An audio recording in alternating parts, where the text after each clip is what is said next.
Sometimes people ask me, so what is holding space practice? It's kind of hard to describe. Sometimes we put words on it, but it really is an experience. And right now I'm going through an experience that is a good example. The situation is sort of like a coworker. Like if you were at work and you had a supervisor, it's that kind of a relationship. And recently I've had some tension with this coworker, and I've had to work at what to do, and I have made some pretty good mistakes. As I have been in relationship with this person, I have felt like she has disapproved of me. She has not appreciated or understood where I was coming from, and I'm sure she probably feels that about me. At one point, I just melted down pretty much.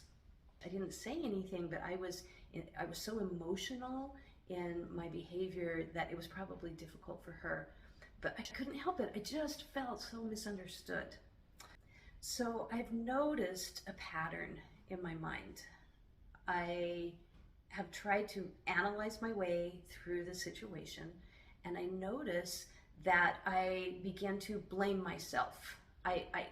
When I'm feeling criticized and misunderstood, I just want a resolution. It creates a lot of tension inside of me. And I realize that one way I do that is by blaming myself. It's all my fault. I shouldn't be such a jerk, so forth, and this kind of self-talk.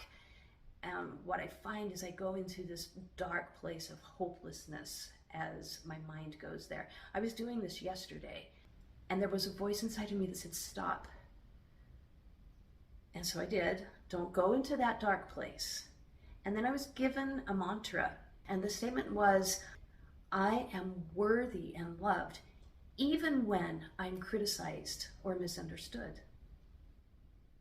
Now, I had already started down that dark path, but just repeating that helped me to set aside a normal pattern that would happen to me when I am in one of these situations. So I worked with that mantra for a while, and then I realized what my mind next did was to go into this place of, well, I should just be done. I shouldn't have to deal with people like this. I will just stop. I'll quit, and it's really not my fault. It's her fault. That was kind of the mindset that I had. So I went to the opposite extreme where I began to blame the other person. And what I noticed is I was telling a story. So I had tried to set up an appointment to talk directly with this person, and there was an element of non-responsiveness. She just didn't get back to me. So I started to tell a story. Oh, she doesn't want to talk to me, or, well, maybe she's really busy, but man, am I not very important? So she's not responding. And I realized that I was telling a story about how our interaction would go when we did have a chance to talk together.